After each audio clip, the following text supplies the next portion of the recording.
despite the fact that I have yet to figure out how to make a martini out of it. Milk, in its many forms, has always been my culinary liquid of choice. Magical stuff capable of being converted into sauces, custards, gels, baked goods, myriad of cheeses, of course. Heck, one time I saw a chilled pint of half and half make an entire box of Girl Scout Thin Mints just disappear. All right, let's review. Milk is what you would call a complex colloidal dispersion containing an oil and water emulsion. All right, now water makes up about 87% of the volume of milk, while lactose, that's milk sugar, makes up around 4.8%, fat just 3.7%, and then protein 3.4%. The rest is like minerals and stuff. Now, milk's primary protein, casein, comes in these little packets called micelles, or micelles, depends on who you ask. And how these micelles behave can be affected by heat and changes in pH, that is, acidity. Now, what this means to us is that we can make things out of it, like cottage cheese, the definition of which is fresh, soft, unripened cheese consisting of curds of varying sizes, usually mixed with some whey or cream. It is white, it is mild, faintly sour, and delicious. Now, it should be noted, cottage cheese is differentiated from similar products like ricotta because its curds are formed from the casein, the stuff up here, right? Instead of whey proteins, which means you can make ricotta from the leftover whey of making cottage cheese. I told you, stuff's freaking magic. So, making cottage cheese, you say? Indeed I do. And you know what? You don't even have to live in a cottage.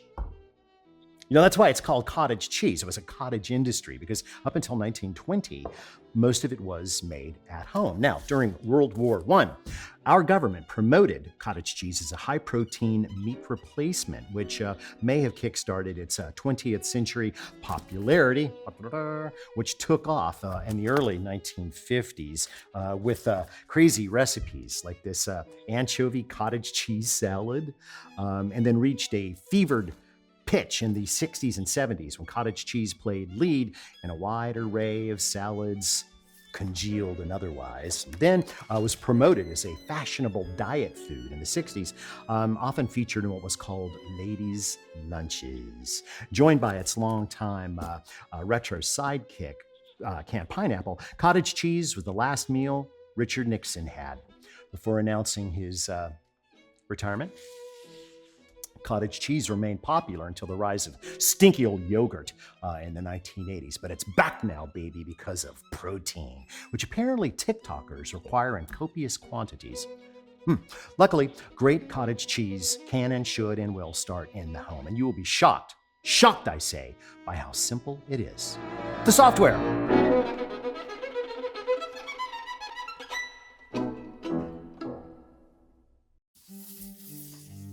Right. We have 1 gallon of whole milk. Sorry, kids, skim ain't gonna cut it. 3/4 of a cup, 6 ounces of just distilled white vinegar, and a teaspoon, 3 grams of kosher salt. Now, that's all we really need for the curd side of the program. But to cream them for serving, we will also need 3/4 of a cup of cream, heavy cream preferable, 1/4 cup of buttermilk, and a teaspoon of refreshing lemon zest. Now, as for what? Oh, now, okay. It's my first sponsorship. So this episode of Alton Brown Cooks Food is brought to you by Georgia Dairy Farmers. Huh? Could you find a better match? This is dairy. We're in Georgia. Well played. Hardware. All right, let's move on to the hardware. Thank you, cows. We will require 1 large colander and a big old bowl that it fits into. You're going to need a slotted spoon. You're going to need some kind of stirring device, in this case, a rubber or silicone spatula. 2 tea towels, kitchen towels, what my grandmother would have called, what did she call them? Flour sack towels. No terry cloth, please. And of course, our trusty thermometer. Oh, and we're also going to need...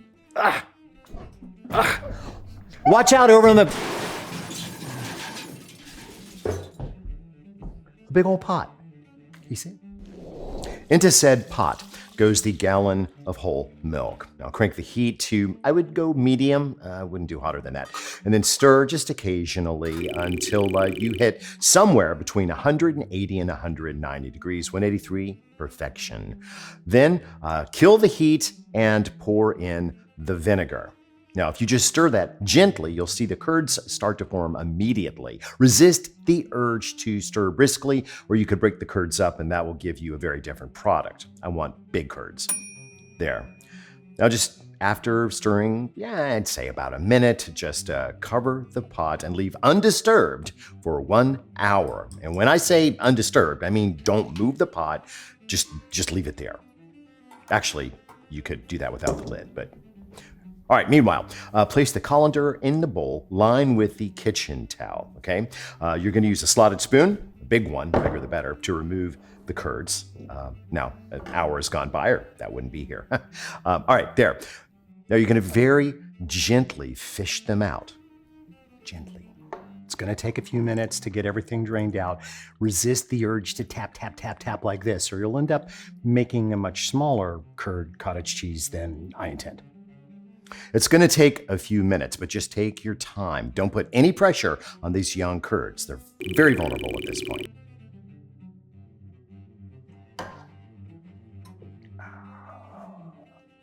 Just let it sit and drain for 15 minutes. Meanwhile, I'm going to strain this way because we can use that for other things. That's another show. Okay, now we're gonna rinse the curds very gently under cool running water. This is important. I mean, I know we just let it drain of liquid, but now we're going to remove the excess vinegar. And the important thing really is that we're cooling the curds, which will help them to tighten up and become real, kind of individuals. Okay, then gonna put just a little bit of pressure on the curds. Just kind of a twist up in the towel. Give it a few good squeezes. Don't like try to strangle it to death. There, after giving it a good twist, but not too much of a twist. You don't want to break the curds. Although the cold water has tightened them up a little bit. All right, now we're going to turn these out onto yet another towel. Yes, that makes 2 towels all day. You could use paper towels, but I like a fabric one. And just kind of scatter the curds and allow them to dry. Now, this is something that I would leave for at least 5 or 10 minutes or longer. It's also a time to go ahead and add that teaspoon of salt. Just sprinkle it right over the curds, kind of toss them around to thoroughly mix that in there. There. Perfect. Be back in a few. Just you stay. Think about what you did. After they have drained and been salted and they've rested, go ahead and dress the curds. Turn them back into the bowl, which obviously I've cleaned out. And add the cream, the buttermilk, and the lemon. And just stir them in. Of course, actually fold them in with a spatula. Again, we don't want to break up those curds. Now, it's going to be several hours, really, before they are fully set. As you might be familiar with from a familiar product. It's kind of sticky stuff, right? Again, gentleness at this point. Just fold. Do not stir. Fold, fold. That's it. Yeah. All right. Now, you could eat your fledgling cottage cheese as it is, but I think it's a lot better if it sits in the refrigerator overnight to absorb some of that creamy goodness. In fact, the next day you may find that it's a tad on the dry side, having absorbed more, so go ahead and just add a spoonful of cream and a spoonful of buttermilk and kind of get it back where you want it. Or just both, or one or the other, doesn't really matter. And by the way, remember the whey that we extracted?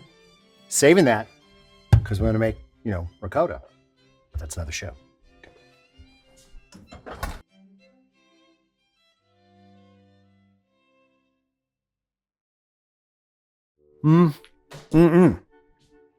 Delicious. Sometimes I enjoy this stuff as a nutritious, high-protein breakfast. Sometimes I have it in the afternoon as a snack. Sometimes I have it as just a light supper. And I often crumble up smoked almonds and mix with blueberries on there. I like that. Sometimes I drizzle on balsamic vinegar.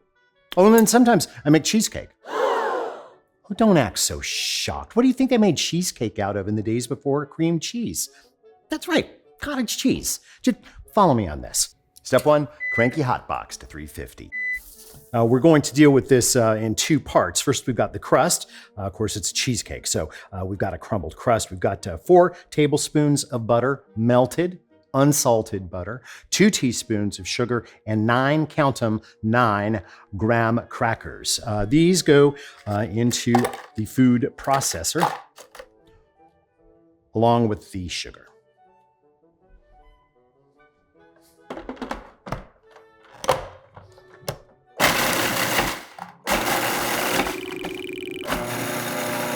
Ten pulses usually does the trick. Some people like to pour the butter down the little chute.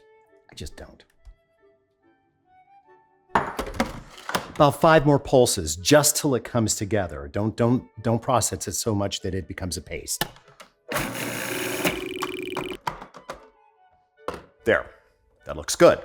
Carefully remove the blade and evenly distribute the crumbs into the 6 8-ounce ramekins. There. Kind of give them a little bit of a shake to level the playing field. And then get yourself a straight-sided glass or beaker. Nice. You want to kind of roll the whatever cylinder you're using around so that you kind of squish it up against the sides. You don't have to get it perfect. Fine.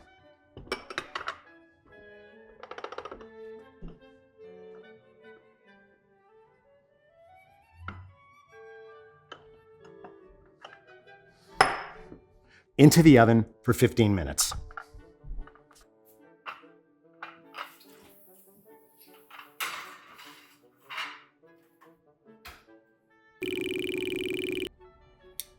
Bingo. 15 is up. And the crusts are done, even though they pretty much look exactly like they did when they went in.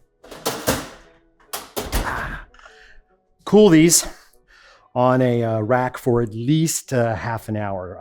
You really do want them to be pretty much at room temperature. All right, meanwhile, we go to the filling, right on down. Now, we've got 340 grams of our cottage cheese, 105 grams of sugar. This is 180 grams of full fat sour cream. Don't be bringing that skim stuff around. 1 teaspoon of lemon zest, freshly zested, a tablespoon of freshly squeezed lemon juice, 1 teaspoon of vanilla extract, and then 1 egg plus 2 yolks. Don't get confused on that. Let's mix. You can use a stand mixer for this. I just don't like using a stand mixer and a food processor at the same time. It's like pretending to be rich or something. Medium speed. Give this about 5 minutes. This is like the creaming method that you would use on a cookie. You really want to beat that sugar into the cheese. We're not trying to aerate, but we do want to fully get it worked in. I usually stop about halfway through the process and scrape everything down. I'm kind of a messy mixer. And we go with everything but the eggs. So the sour cream goes in. Zest. Lemon jus. Vanilla. And we're going to mix again, slightly lower speed, until everything is fully integrated. Since we're going to be making an emulsion here with the eggs, we really do want to make sure that this phase is very homogeneous. All right, now at a lower speed, slowly with the eggs. Try to just get like 1 yolk in at a time. Remember, eggs don't like water, so if you get too much in there, they're going to just try to float around on top. I mean, yes, there's a lot of fat here, but there's a lot of viscosity difference too.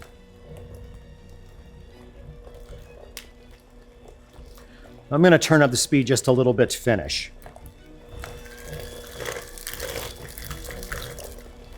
There we go.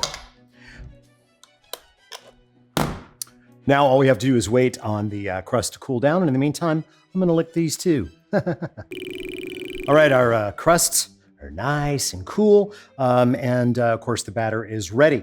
Now to evenly distribute this, well, I think a little math is worth doing. We know that we've got because I added up all the ingredients, 703 grams of the batter. So divided by 6, that means we're shooting for 117 grams per ramekin. And yes, I'm going to get in there. I'm going to weigh them one at a time because it's the only way to be sure. So nice and cool. There we go. I've got that torn, however you say that. And we'll go for 117. I'm just going to use a spoon because I just want to be really, really careful. It's going to take a little bit of time. I don't care. Now that ordeal's over, we've got to consider the fact that cheesecake is indeed a custard. It doesn't matter if it's made with cream cheese, doesn't matter what it's made with. It's a custard. And custards need to be heated very, very gently. So I'm not going to just gently, evenly. That's a 350 degree oven. And we need that temperature because of what's going on the top. But I don't necessarily want that temperature all around. So what I'm going to do is I'm going to put the water bath in here. I should have done that before, but I was too busy measuring. And because I don't want them sitting directly on the bottom of the pan, I'm going to put down a cloth, just another one of those towels. And then we're going to fill this with just enough water to come up to about the bottom of this lip right here. Obviously, I'd rather do this over there. I just like to park the dish, right on the oven rack, and make sure that rack is set for the middle of the oven, by the way.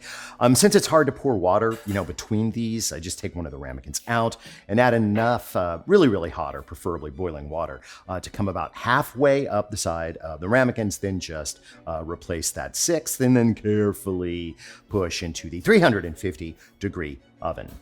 There, I'm gonna let these cook for 25 minutes. And I'm going to check on them a couple of times, but I don't want to open the door if I don't have to.